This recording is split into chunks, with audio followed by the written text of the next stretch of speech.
de formación. Bueno, buenas tardes a todas, a todos. No sé si se escucha bien, por ahí cuando necesiten abrir los micrófonos lo hacen, o sea, queremos que sea realmente un taller donde podamos sentirnos muy en casa. Es un privilegio, en serio, y disfruto mucho desde que me hicieron la propuesta, bueno, José primero, Marta, y después conocí a todo el equipo con Liliana.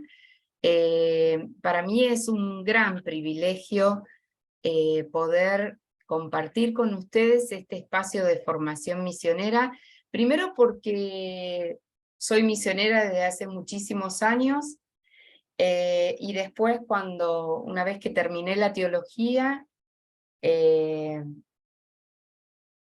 la universidad y pedí hacer la maestría en Brasil desde la perspectiva de la misionología, o sea, en realidad la especialidad que tengo es en misionología, pero como decía Liliana, lo más rico es la vida compartida, ¿no? Con los aymaras en el altiplano peruano. Viví en el sur andino de Perú, al límite con Bolivia. Viví en el monte de Santiago del Estero, entre Tucumán, Santiago y Catamarca, así que bien en el NOA, disfruté muchísimo de Santiago del Estero. Viví en uno de los barrios populares en el Carlos Gardel, que es uno de los barrios del conurbano bonaerense, al lado del Hospital Posadas, en el Palomar, que también he disfrutado muchísimo viviendo en el Carlos Gardel. He vivido en Formosa, en Ibarreta. He vivido en Brasil mientras estudiaba y fundamos la comunidad de João Pessoa.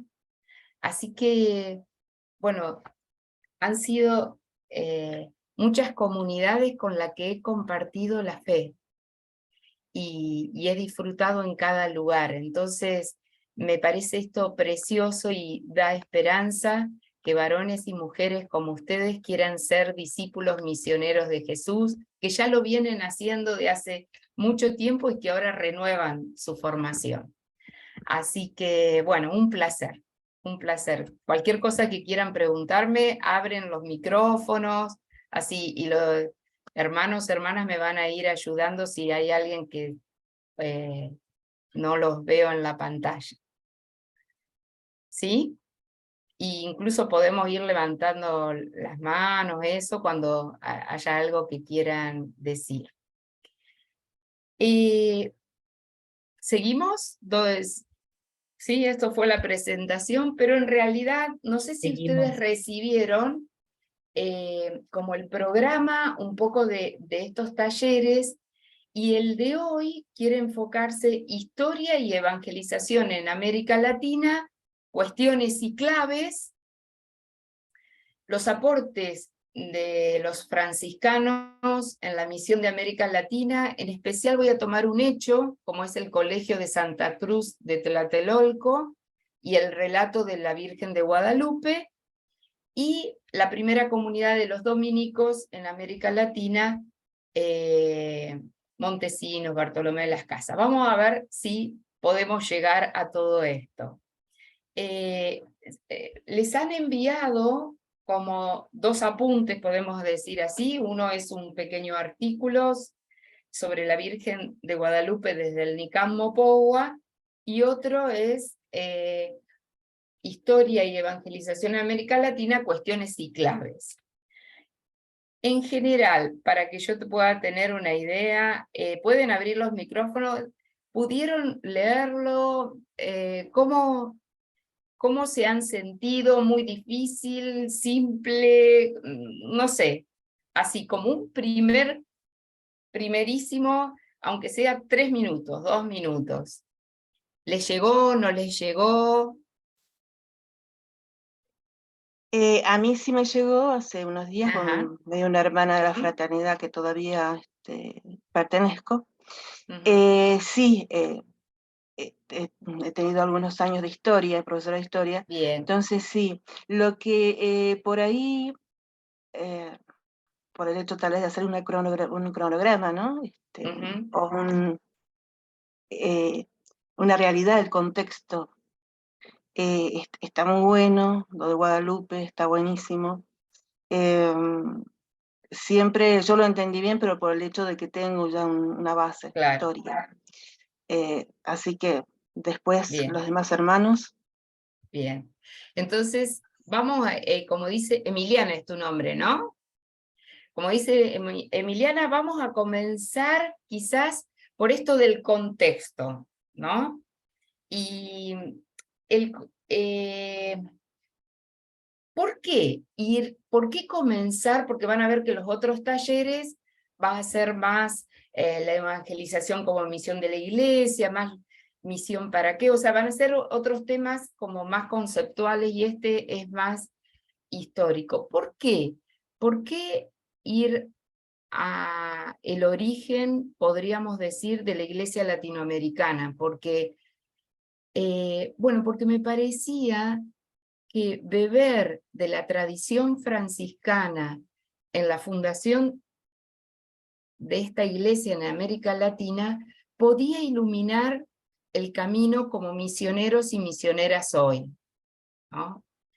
Aunque el contexto, como habrán podido leer, es un contexto difícil, dramático, como fue la colonización en América Latina.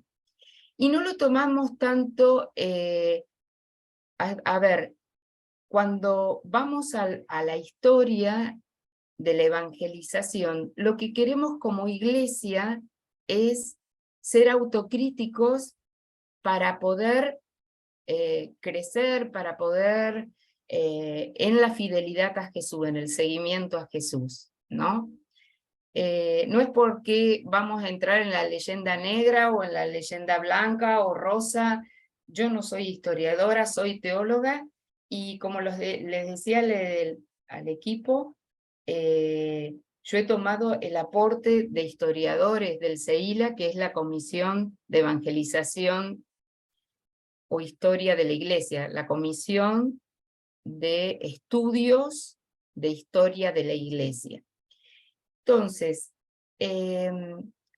lo primero que tenemos, o que yo elegí para trabajar con ustedes, es que el 6 de enero de 1536, 5 años después del acontecimiento del Tepeyac, o sea, después del evento guadalupano, fue fundado el Colegio de Santa Cruz de Tlatelolco. En este colegio estuvo animado, ¿no?, por Fray Juan, el obispo era Fray Juan de Zumárraga, y los franciscanos que estaban ahí fue Fray Bernardino de Sahagún y Fray Andrés de Olmos. ¿Por qué es importante este hecho? Que en 1536 se crea este colegio. En 1531 había sido el acontecimiento del Tepeyac. ¿Qué quiere decir esto? La aparición de la Virgen de Guadalupe a Juan Diego, ¿no? Y en 1521 había sido la toma de Tenochtitlán, que es la capital azteca. Habían pasado 10 años de la toma de la capital azteca y acontece Guadalupe. Y 6 años después, 5 años después, se funda este colegio. ¿Y por qué va a ser importante este colegio? Primero, por la opción que hicieron los franciscanos, que los alumnos de este colegio eran indígenas, que se formara con la mejor de la calidad de la educación a los hijos de los indígenas. En el colegio se hablaba castellano, latín y náhuatl. Náhuatl es su lengua, ¿no? Pronto algunos indios, nosotros usamos más la palabra indígenas, en México se usa más la palabra indios, en distintos países se usa, pero no, lo usamos sinónimo. Indígenas, aborígenes, indios, ¿sí? Originarios, o sea, usamos el mismo término, aunque a algunos nos suene más de una manera como de otra, ¿no? Pero el texto que estoy usando dice: pronto algunos indios se graduaron en bachilleres y le leían gramáticas a los demás, es decir, daban lecciones, llegaron a ser profesores. 10 años después, en 1546, los franciscanos habían formado ya un grupo selecto de indígenas y decidieron dejar el colegio en manos de esos exalumnos. Fíjense qué genialidad. Formar a estos indígenas, ellos van a ser profesores y ellos van a ser parte de los directores de esta escuela. Yo pensaba, hoy estoy con ustedes como esos exalumnos del Colegio de Santa Cruz de Tlatelolco. Los evangelizadores, no hay duda que hoy son ustedes, ¿no?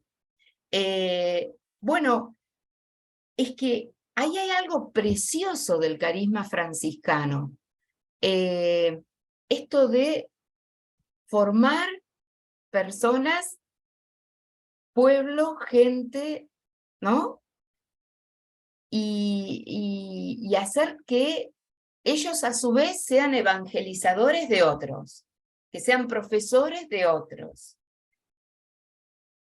¿No? Y fue excelente el resultado de ese colegio. Salieron de allí amanuenses, lectores, traductores, latinistas, escritores, retóricos, lógicos, filósofos, pintores y médicos. Y esto pasó de 1546 a 1566,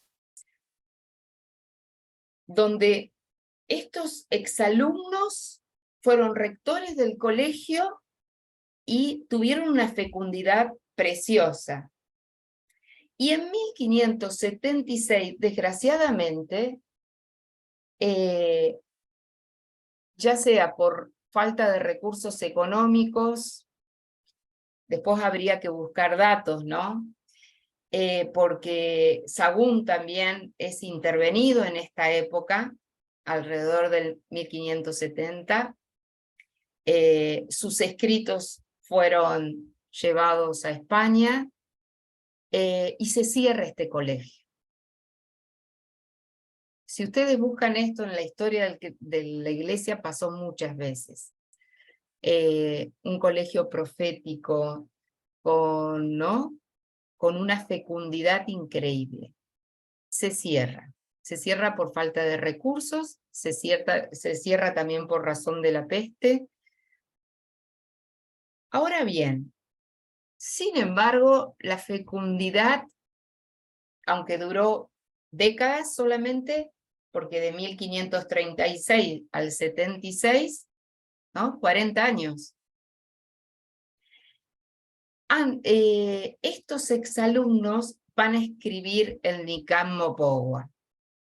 No sé si quieren que se lo escriba en el chat, pero ustedes lo pueden tener si lo leyeron en los apuntes, ¿no?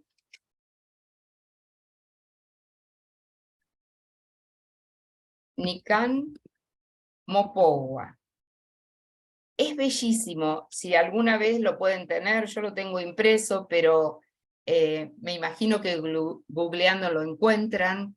¿Qué es el Nican Mopohua? Es el escrito en lengua náhuatl que estos exalumnos del Colegio de Santa Cruz de Tlatelolco narran el evento guadalupano, que había acontecido en 1531. Dicen algunos que Valeriano, que dicen que es el principal escritor, ha conocido a Juan Diego, ¿no? Bueno, vamos hasta acá, no sé si vamos bien, ¿cómo vamos? ¿Sí? Bien. Muy bien. ¿Sí? Si hay preguntas con respecto a esto, si no, seguimos. ¿Y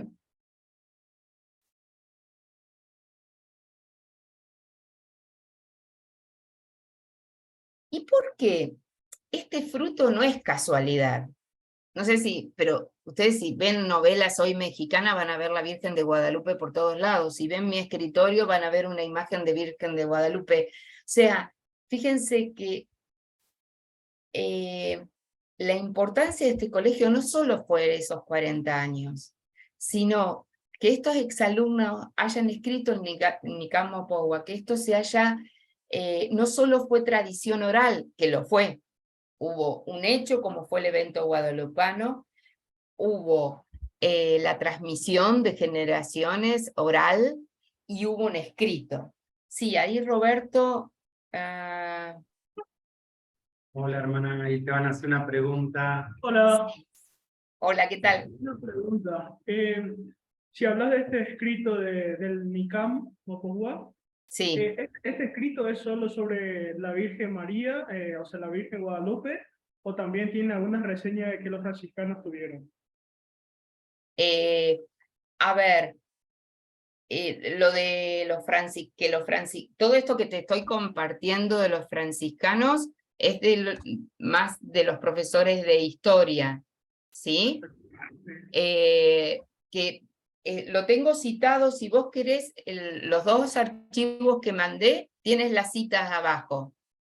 Por ejemplo, un especialista en la Virgen de Guadalupe es Clodomiro Siler, y esto que te estoy contando, lo trabajó Clodomiro Siler, y el otro es Beoso, Oscar Beoso, Pablo Suez, que son distintos profesores que he tenido en la misionología, y en varias fuentes está esta cuestión de que fueron estos exalumnos del Colegio de Santa Cruz de Tlatelolco los que escriban en el Nicam Mocogua.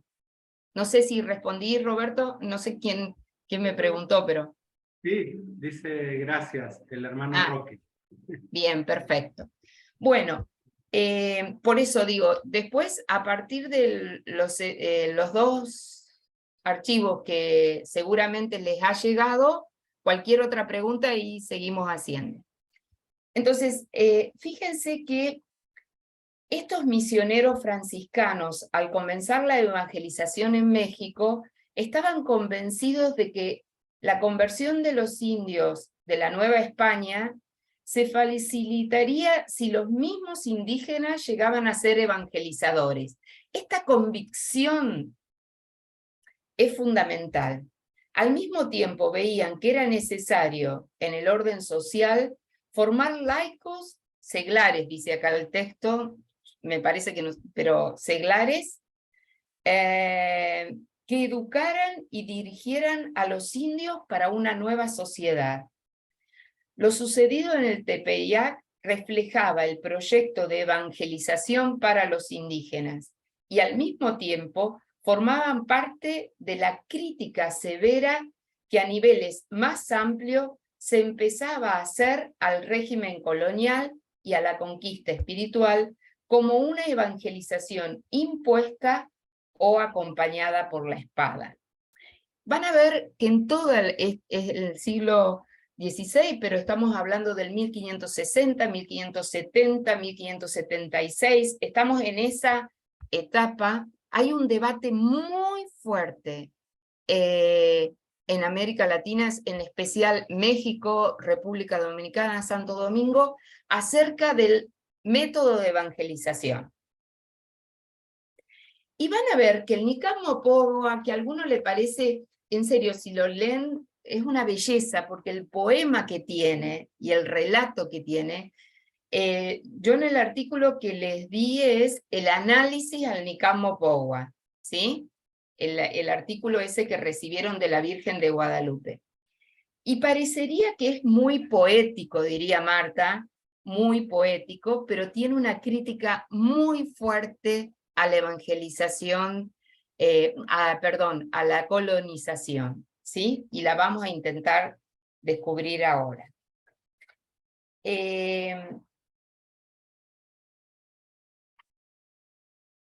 Por ejemplo, el Nicán Mopogua habla de que Dios se revela, o la verdad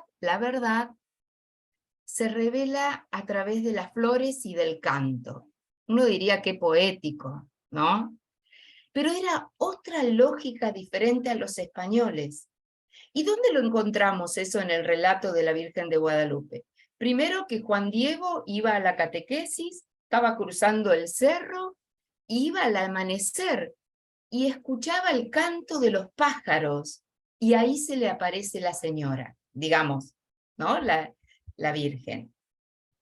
Pero todavía no era la verdad completa. Para que sea la verdad completa, vamos a tener al final las flores, que es cuando Juan Diego abre su tilma, ¿no? Su poncho, vamos a decir nosotros, y caen las flores. Pero para llegar a eso, fíjese, algo que parecería, si hoy ustedes conocen los pueblos indígenas, van a ver cómo, qué sé yo, el corpus en el mundo indígena de Perú, en Puno, en Cusco, las flores corpus es alfombra de flores. O sea, el tema, lo sagrado, no es solo como nos pasa a nosotros y muchas veces a lo occidental, que es a través de lo lógico, la palabra y solo la palabra. En este relato, lo primero que va a decir es que la Virgen va a tomar símbolos que los náhuatl podían entender, como era el canto de los pájaros, el canto y las flores. Claro que esto se enfrentaba a otra lógica, que es la lógica de los españoles, que no era así. Ahora bien, ustedes dirán, ¿y esto para qué me sirve la misión a mí? Y bueno, necesito mucha escucha, necesito mucha observación, necesito preguntarme cuál es la cultura propia de este pueblo, de esta comunidad, cuál es su historia, ¿no? Bueno, primera clave quizás que encontramos en el Nicán Mopogua. Una cosa que sufren los indígenas es que se extirpó su religión, se pensaba que eran idolátricos, ¿no? O sea, no solo se los conquistó, se quitó su tierra, hubo muertes, etcétera, sino que su mundo religioso se vio amenazado. Sin embargo, la aparición de la Virgen y la narración del Nicán Mopogua es que ella se manifiesta y se revela en el Tepeyac, depende de cómo se pronuncie. ¿Y qué es el Tepeyac? Este cerro donde se veneraba a Tonantzí, que era la diosa, ¿no? Como la madre de los dioses náhuatl. O sea, es una devoción. ¿Y qué tiene que ver? Y ya Sagún esto lo descubrió al poco tiempo, porque algo que hizo Sagún, que fue una genialidad, es que él escuchó a estos alumnos del Colegio de Santa Cruz. Es más, lo que hoy nosotros hablamos de investigación de campos, los estudiantes traían los relatos, sus creencias de sus pueblos, ¿no? Y esto Sagún iba tomando todo esto. Y un día él se pregunta, ¿cómo es esto de que si Capillas, estamos en los años 60, 70, ¿no? 1500. Capillas de la Virgen hay por todos lados. ¿Por qué la gente camina tantos kilómetros para venir acá al Tepeyac? ¿No?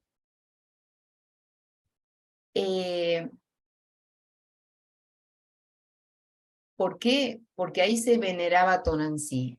¿Y por qué? Porque la Virgen de Guadalupe expresaba, incluía lo que para ellos era ancestral. No sé si me hago entender. Después pueden irse anotando las preguntas, digo para avanzar un poco y después se me hacen todas las preguntas, ¿no? La Virgen tomó, la Guadalupe tomó, en lo guadalupano está es muy rico en la simbólica, tanto del mundo español como del mundo indígena.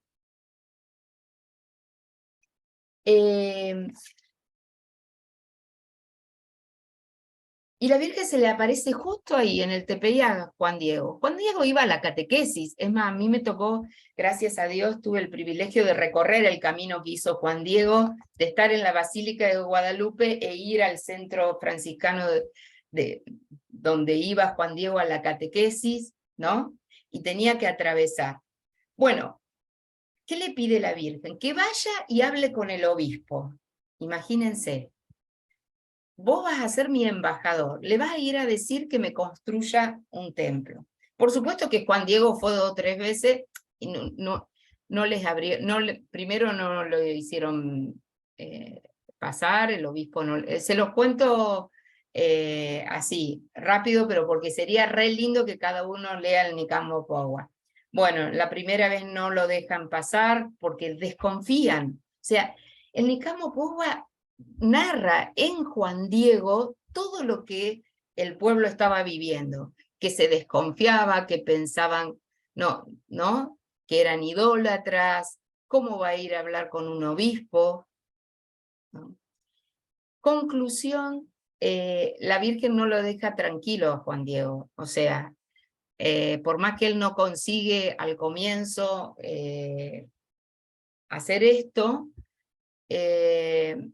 en el medio se enferma el tío de Juan Diego. Y el tío era un personaje muy importante, representaba, más que el padre, era como la raíz del pueblo, era como, ¿no? El rol del tío es como decir el pueblo mismo, era el que protegía, era el que...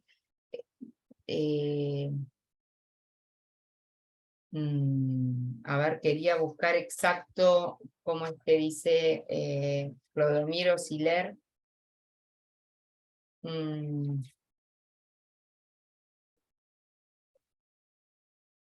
O sea, que decir en el Nicamo Pogua que el tío estaba enfermo es como una representación, un símbolo de que en realidad el que estaba amenazado de muerte, porque el tío tuvo fiebre muy fuerte y estaba a punto de morir, en realidad era todo el pueblo el que estaba amenazado. Y la fiebre venía de los españoles, ¿no? Como estos que no tenían defensas frente a esta enfermedad.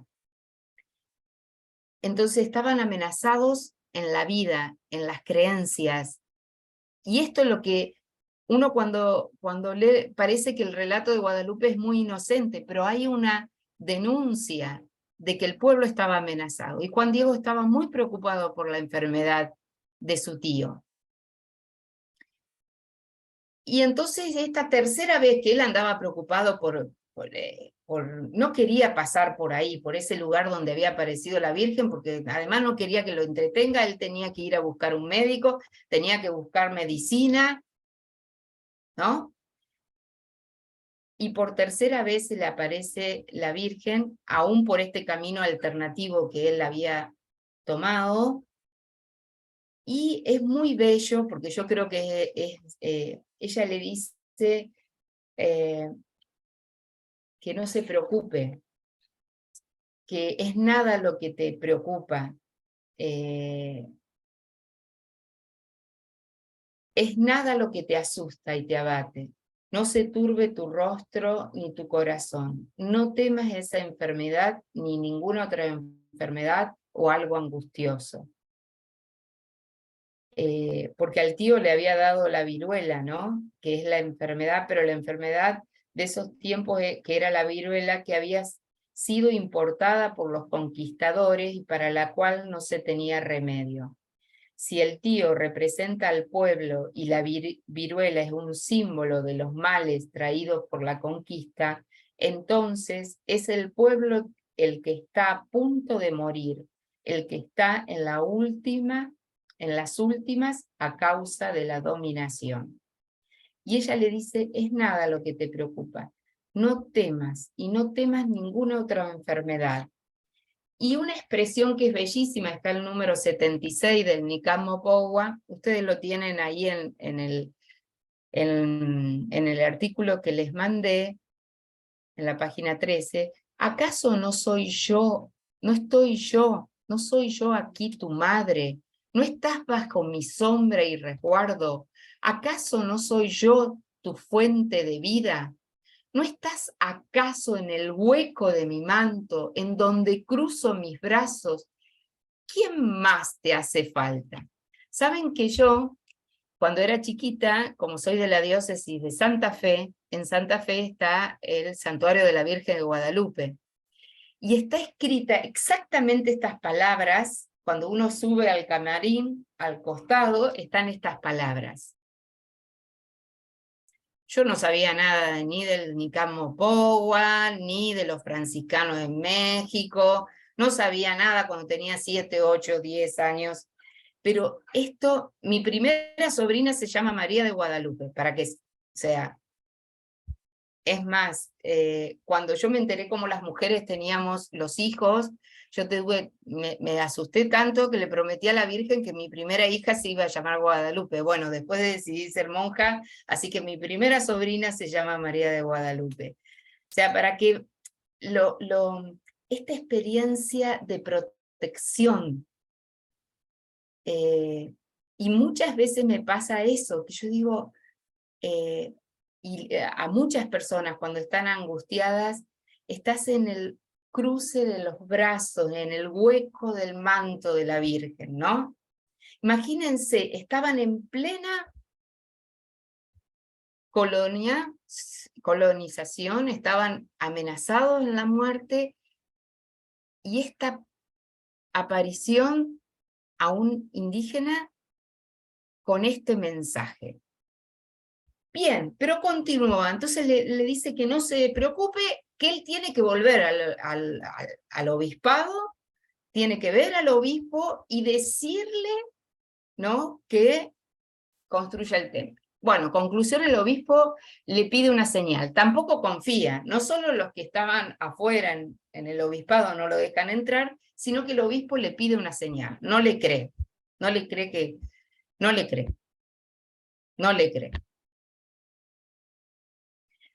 Otro criterio para la evangelización, cuando nos encontramos en la misión y la gente nos cuenta sus historias, sus experiencias de Dios, incluso su experiencia en la iglesia evangélica, en los pentecostales, nosotros, ¿qué hacemos? Escuchamos, confiamos, fundamentalmente escuchamos, acogemos, respetamos, creemos en lo que nos está contando. No digo que, a ver, el confiar, ¿no?, en su experiencia de Dios. Bueno, el obispo le dice que tiene que traer alguna señal. Bueno, ustedes ya saben que va y le dice eso a la Virgen, le tiene que mandar una señal. Y ella le envía a buscar al cerrito que vaya y va a encontrar esa señal, ¿no? Claro, cuando llega al cerro, que era un lugar frío, helado, encuentra estas flores, él queda admirado, ¿no? Las rosas estas, que eran imposibles en ese tiempo. Y la Virgen le dice que no se la abra a nadie, solo cuando esté frente al obispo. Pero acuérdense de esta expresión, es necesario que seas tú mismo el que vayas y hables. Él decía, no, pero yo no soy digno, busca a otros que tengan más capacidad. ¿No le suena al profeta Jeremías, no? el profeta Jeremías que dice, no, bueno,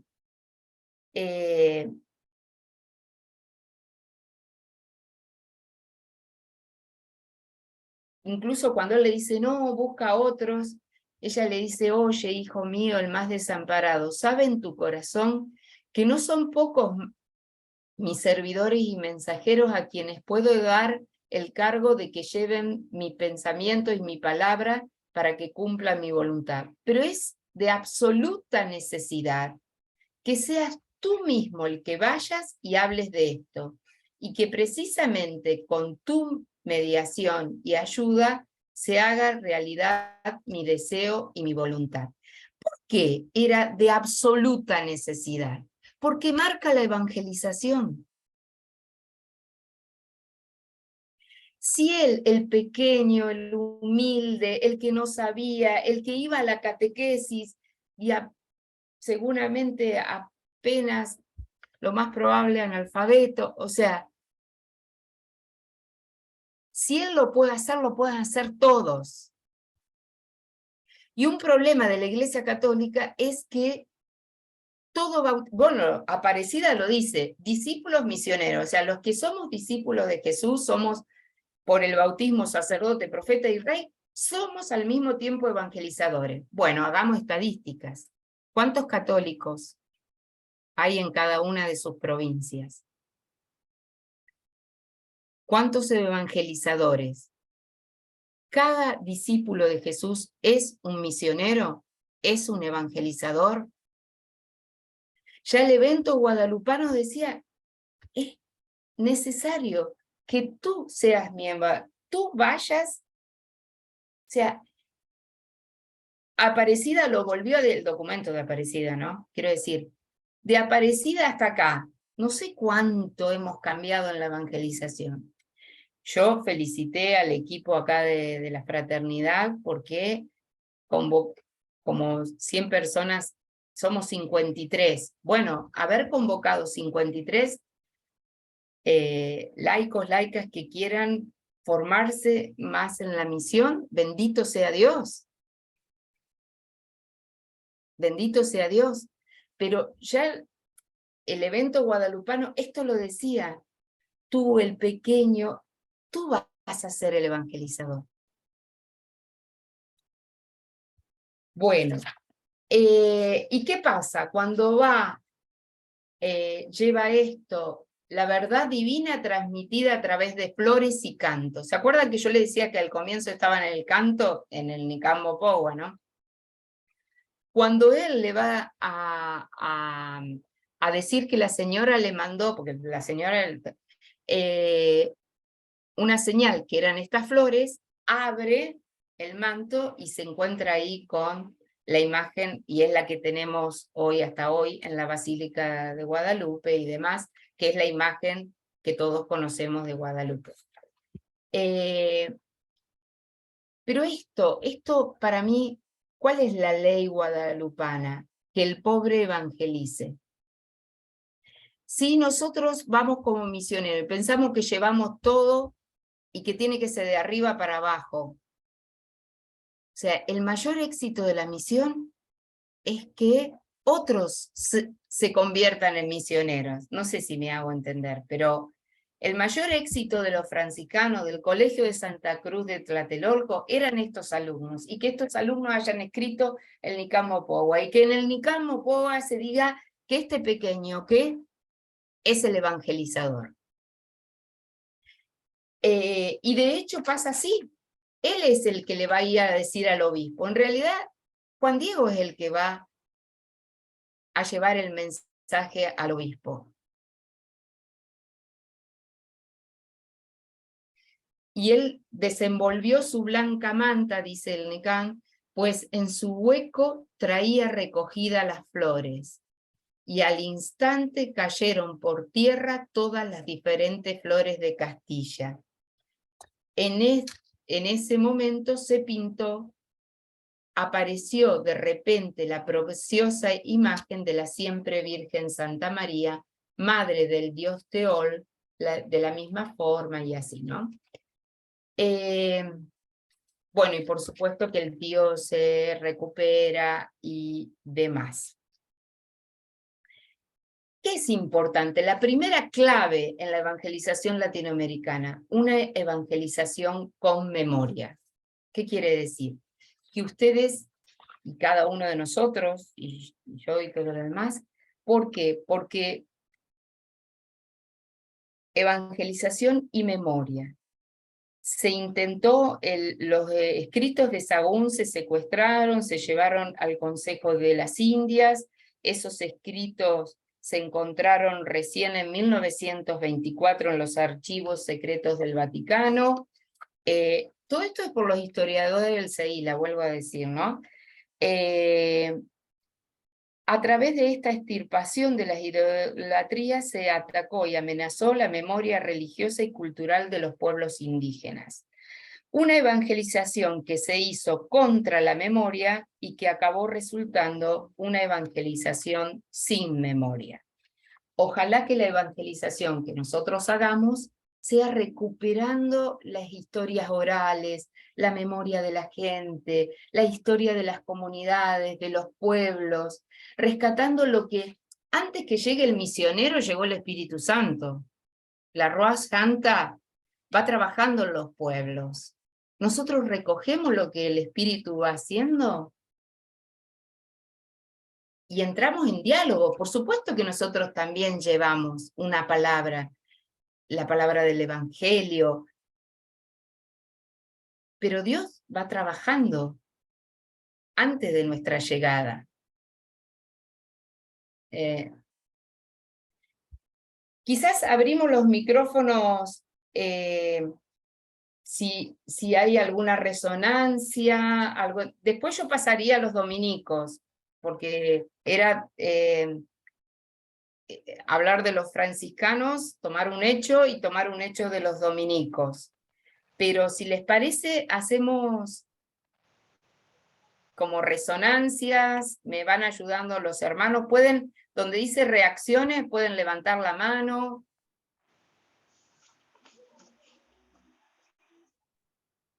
También pueden escribir en el chat las preguntas.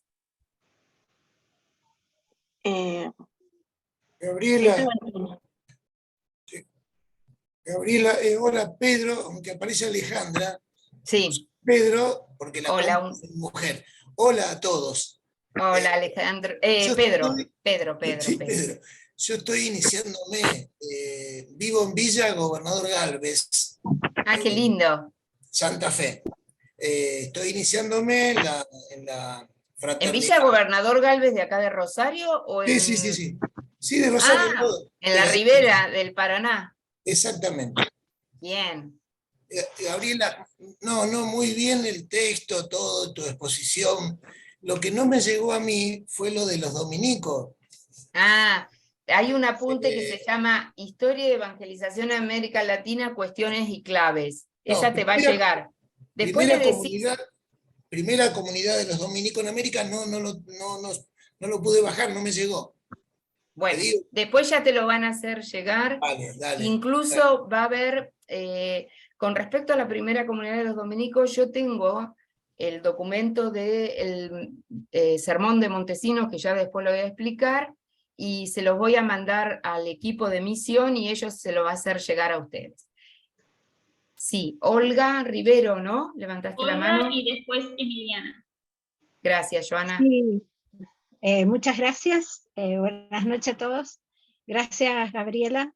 La verdad que me quedaba con esto y la importancia de la inculturación antes de ir y el de conocer el lugar que vamos a misionar, cosa que en las misiones anteriores se ha venido haciendo. Esto Buenísimo. de ir conociendo el lugar, conocer a dónde vamos, cómo es la gente, cómo es la historia, cuáles son las leyendas por ahí que están. Yo creo que eso es primordial para poder llegar a un lugar. Llegamos a tierra sagrada, y esa tierra sagrada justamente, que es lo que no se hizo antes, ¿no? Entonces, yo creo que en reparación de lo que no se hizo con nuestros nativos, es justamente el estado de misión que debemos tener. Sentir que vamos a una tierra sagrada, y como tal, la debemos respetar. Eso, muchas gracias. Perfecto. Y además, Olga, fíjate, usaste un término que es técnico. Inculturación es una palabra que en realidad está compuesta por dos, in y cultura. Cultura, como lo dice Puebla, que es el cultivo, ¿no? Viene de cultivo. El modo particular que un pueblo tiene de cultivar la relación con Dios, con los otros y con la naturaleza. Ese es un concepto integral de cultura. Y esa partícula in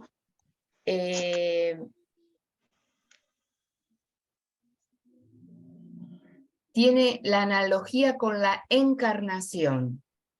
Así como el verbo analógicamente, así como el verbo se hace carne, ¿no? La fe se encarna en una cultura, analógicamente, por comparación. Entonces, ¿cuándo se da la inculturación? Cuando una comunidad local, los sujetos, los bautizados, ¿sí?, encarnan en su cultura el evangelio. Pero ¿quiénes son los sujetos? Los de la comunidad local. Entonces, lo mejor que nos puede pasar es que las comunidades tomen su protagonismo, tomen su,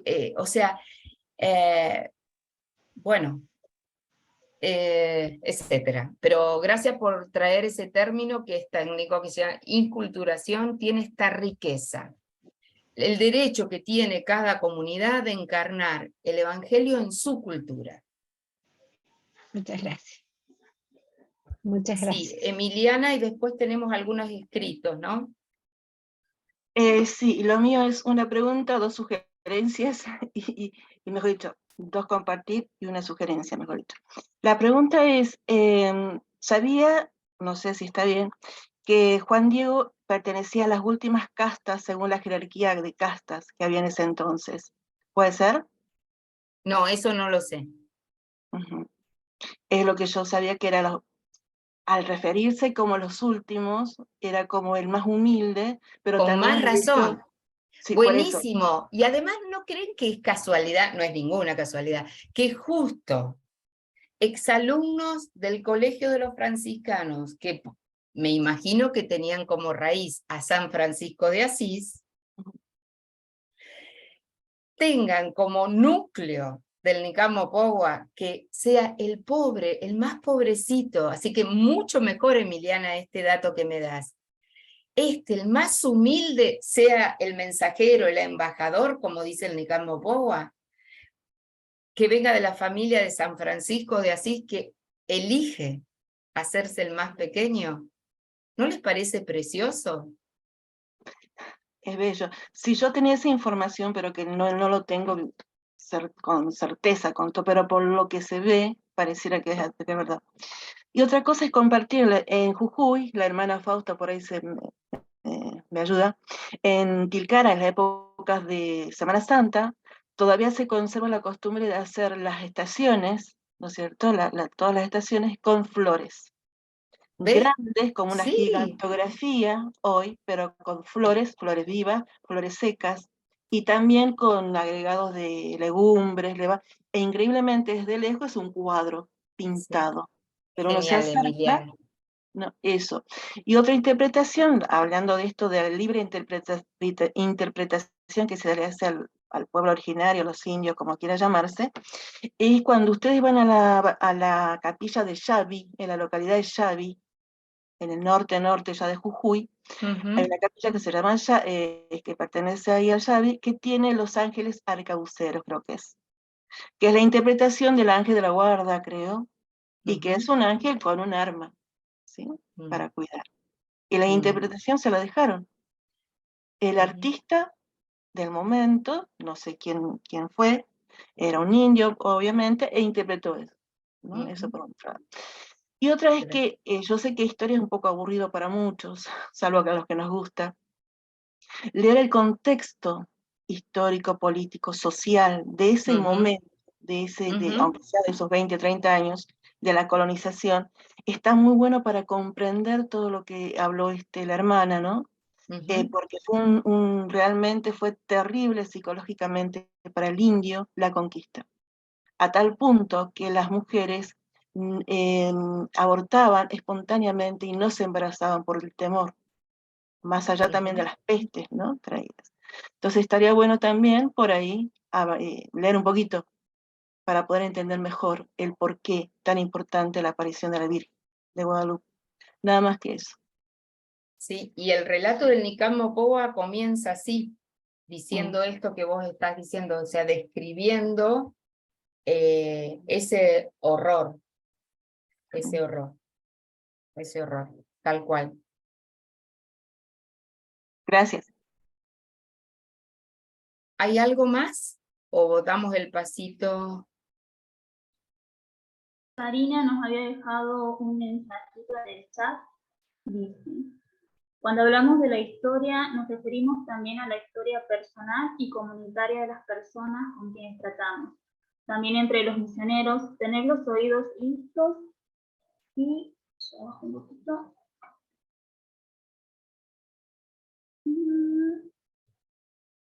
Y el corazón abierto. Gracias por todo. Muy bien, muchas gracias. Avanzamos entonces a la comunidad de los dominicos, le hago rápido. ¿Les parece?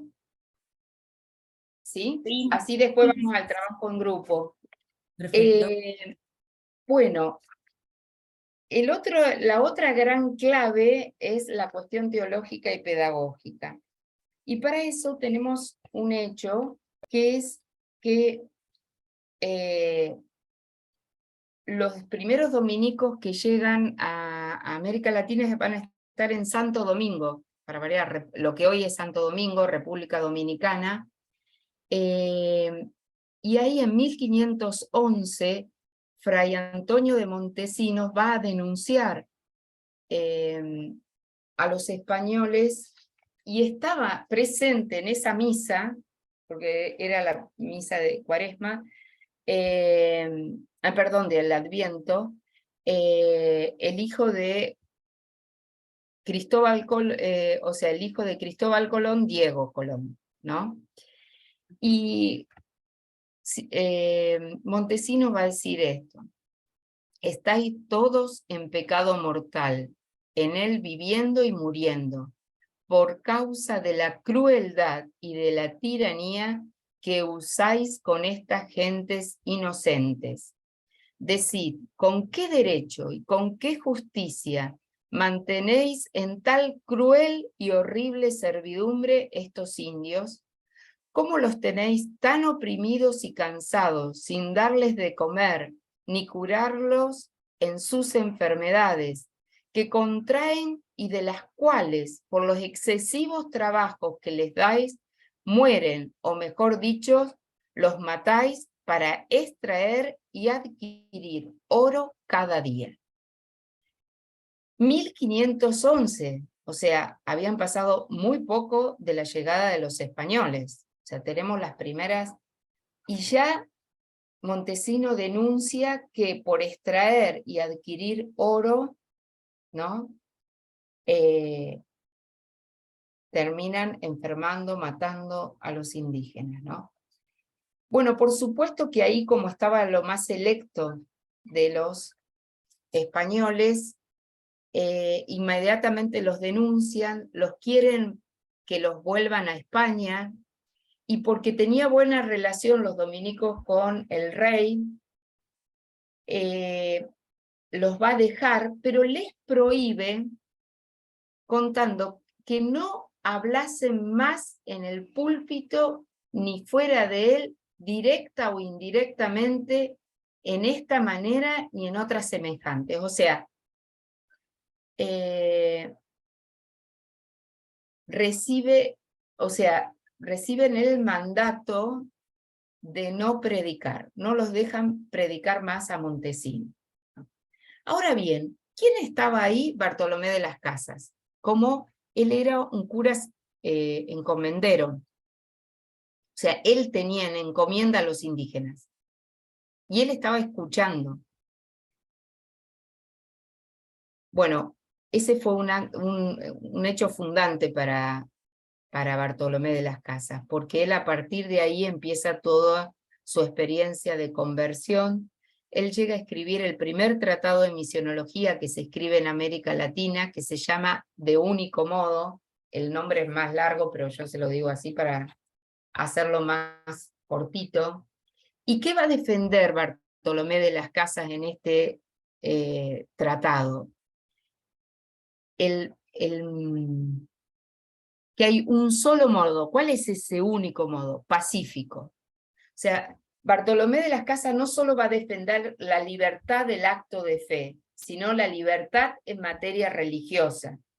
Por supuesto que esto llevó a un conflicto muy fuerte. Se va a enfrentar con Ginés de Sepúlveda, donde Ginés de Sepúlveda va a decir que no, o sea, que en realidad puede, con la protección del Estado, o sea, de la colonia, pueden someterlos, y ahí que obligarlos a creer. Si ustedes, bueno, yo tengo un trabajo grande como esto, no lo queremos hacer solo de historia, pero tengo un trabajo grande que si a alguien le interesa les puedo, no tengo problema al equipo de misión pasárselo. Así como trabajé el Nicamo Powa, tengo trabajado el De Único Modo, ¿no? Y Bartolomé de las Casas va a las fuentes bíblicas, a la patrística, para fundamentar por qué hay que respetar la voluntad y la libertad de los sujetos. Y si alguien, una vez que se ha preguntado, investigado, ve que no le conviene creer, está en todo su derecho. A veces nos ponemos en jueces, ¿no? Lo que está bien y lo que está mal. Y, a ver,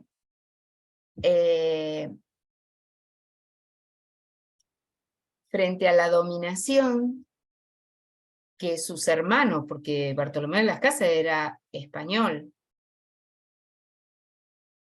él denuncia. Después a Bartolomé de las Casas eso le va a costar también mucho, pero lo dejamos ahí. Bueno, me parece que ya tenemos más los escritos que he mandado, más los comentarios. Hasta ahora, no sé si da para que vayamos a los trabajos en grupo. Sebastián, no sé si querés pasar las preguntas.